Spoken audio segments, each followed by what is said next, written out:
يا أيها الذين آمنوا لا تلهكم أموالكم ولا أولادكم عن ذكر الله ومن يفعل ذلك فأولئك هم الخاسرون وأنفقوا مما رزقناكم من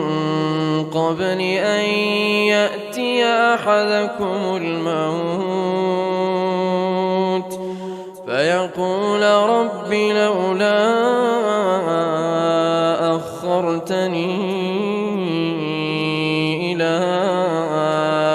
أجل قريب فأصدق وأكن من الصالحين ولن يؤخر الله نفسا إذا جاء